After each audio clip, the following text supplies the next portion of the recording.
Stephanie, it's your day off. What is your go-to outfit? You're looking at it because it's my everyday outfit. If I'm not, in an important presentation, I'm in a black tank top, black yoga leggings, and my cool kicks. That's me every day. So you're looking at it.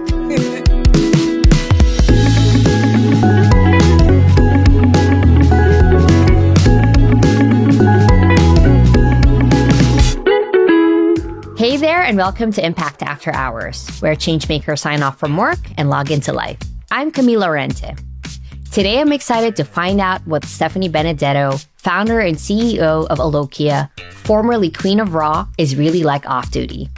Stephanie started Aloqia on a shoestring budget. At the 2018 We Were Creative Awards, she won the grand prize of $360,000, which helped her launch the company. Aloqia helps businesses find the right place for their excess inventory, whether it's through repurposing, reselling, or recycling. Aloqia's platform has been an amazing resource for leading fashion brands and Fortune 500 companies. Through Stephanie's singular vision and the work of her dedicated team, they've helped save billions of gallons of water and tons of materials from landfills. I actually met Stephanie in 2019. Back then, I was already so impressed with what she built. But more than that, I could feel the fire in Stephanie. She wanted to address a huge problem, and no one was going to stop her from solving it. Thank you, Stephanie, for joining me today, and welcome to Impact After Hours. Well, thank you for having us. It's so nice to be together again. It feels like a lifetime ago, and yet only yesterday, right?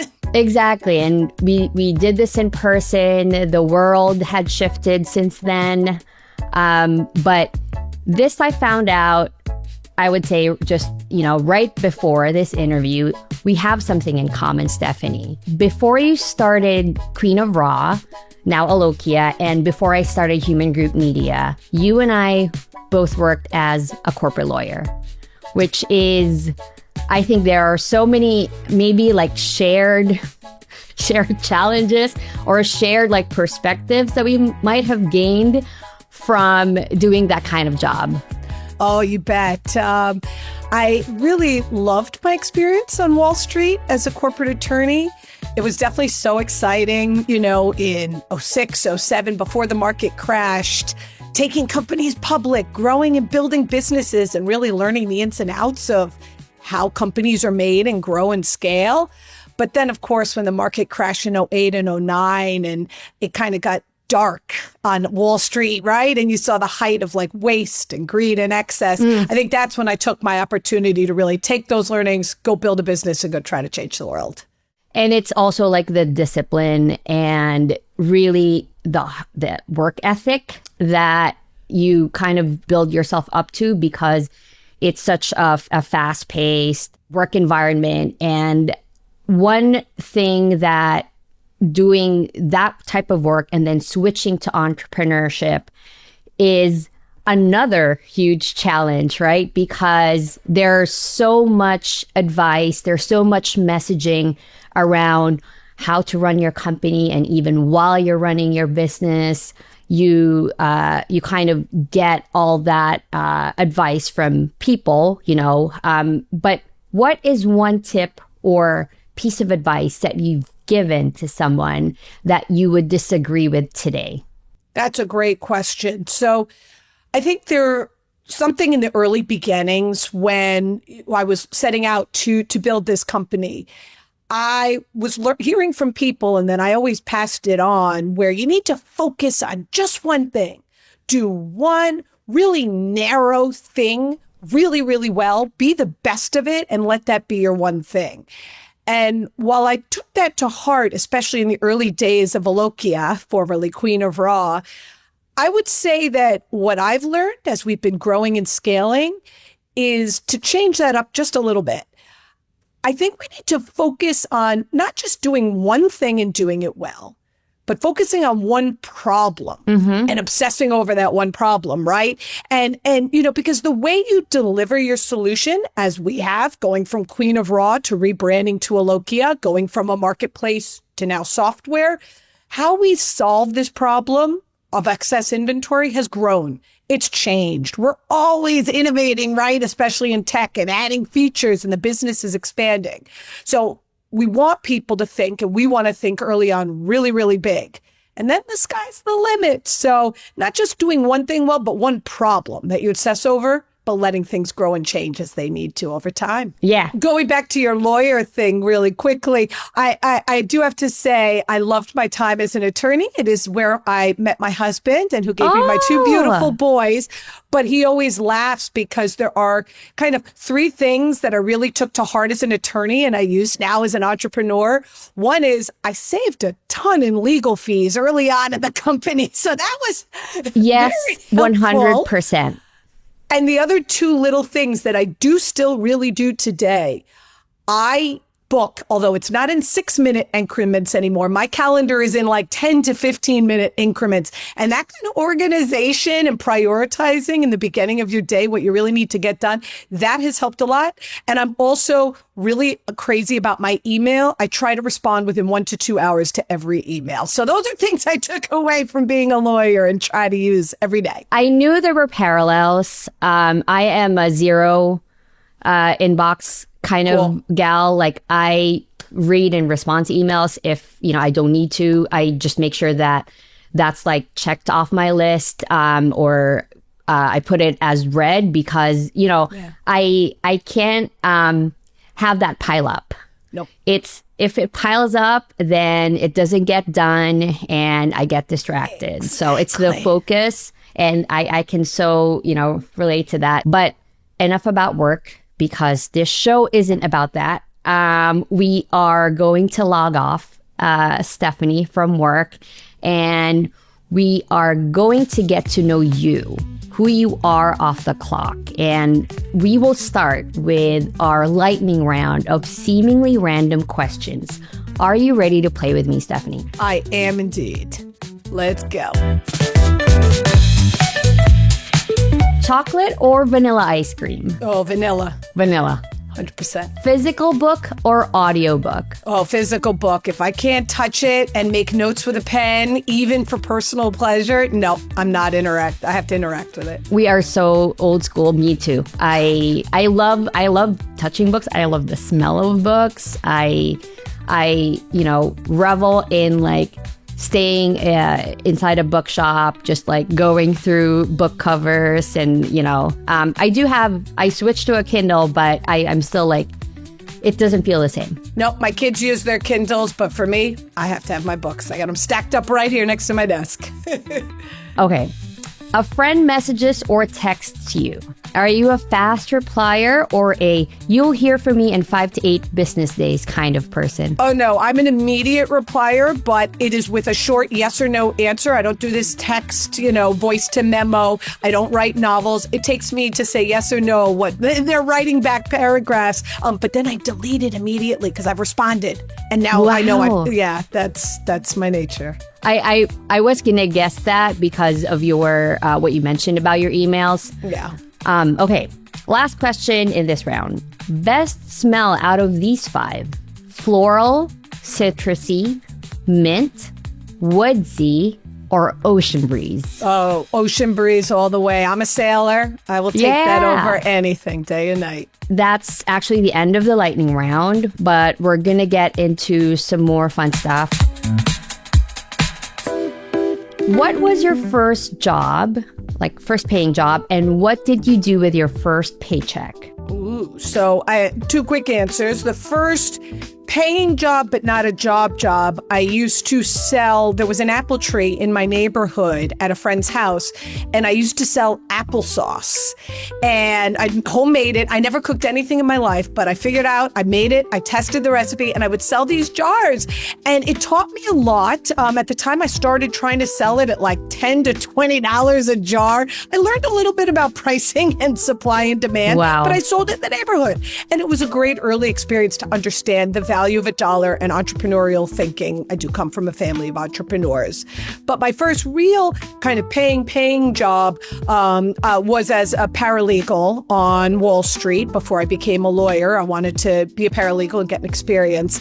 And I'm proud to say that my first paycheck did go to my mother for a pair of earrings because, she was an amazing mother and someone I look up to and still look up to and I'm very close to. And I thought she deserved it. Okay, so going back to you selling applesauce, do you remember what you did with, those first couple of dollars? Like, did you get yourself like something from what you earned that day? No, it went into the bank and it earned money there. And back then I had my own account early on. And back then you were earning, an unbelievable % on cash in the bank. So once I learned you could make more money on the money sitting, I was like, oh, smart, leave it. I don't need anything. You were an entrepreneur. Always. My family is my mom, my dad, my grandfather, my great grandfather. So I grew up around seeing that. That was always in you. Yeah. Okay. So if you can download a skill like in the Matrix, what skill would it be? Ooh. I've less a skill, but kind of more a power. I've always wanted the power to heal people. That has been in my nature from the beginning. I'm sure it comes from some personal background and what I was born into in my family, but just wanting to be able to help and heal people is true to my core. That is a wonderful answer. I would want that skill myself. Okay. Stephanie, it's your day off. What is your go-to outfit? Ooh, you're looking at it because it's my everyday outfit. If I'm not, in an important presentation, I'm in a black tank top, black yoga leggings, and my cool kicks. That's me every day. So you're looking at it. So I was going to say that you dressed up for, very appropriately for Impact After Hours, right? This is what we would find Stephanie in, like, if we were to run into you in the city or something, we'll see you, Stephanie, and you're not supposed to go to a meeting or go to work. This is, to go to work, I will be going to work after this into the office and I will go just like this. But I tend to run very hot, if you can't already tell from my personality. That's been true since I was a child. My mom said she used to tuck me in at night and go near me even in the dead of winter, and like heat would be radiating off my body. So winter, spring, summer, fall, I'm in tanks. That's it. All season, like all seasons. All seasons. Okay, got it. If someone were to catch you dancing alone or with friends, what song would you be dancing to? Oh, Four to the Floor. It's techno. It's great. If you don't know it, you just hear those beats alone or with people and it just fires you up day or night. It's my go-to. So that's kind of like your go-to like genre.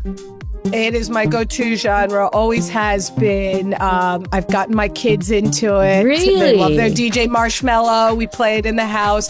There's something about it, it just, for me, just obviously being a New York City person and raising my eldest, at least for the beginning of his life in New York City, the constant noise, the constant rush, the constant energy, that's what fuels me. And so that beat and that kind of, for me, it's very calming. Not for everyone. Actually, that brings me back to, studying for the bar and like law school days.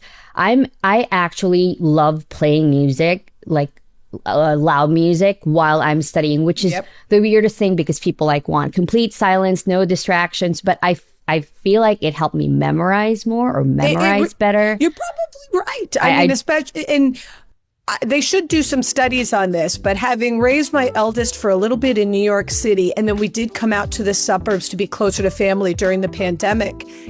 And I have to say, for the two of us to fall asleep at night, we actually in the beginning found it harder because of the quiet at night and not hearing the cars in the streets, right? And like the people out there making noise and stores and activity.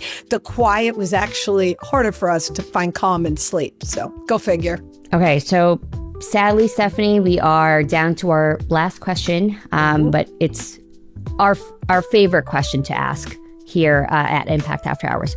What is your current after hours media? What have you been watching, listening to, or reading lately? Ooh. So for reading, I do like a lot of nonfiction, and I love reading stories about other entrepreneurs to learn all about how they think and do what they do, and obviously what I find interesting and intriguing.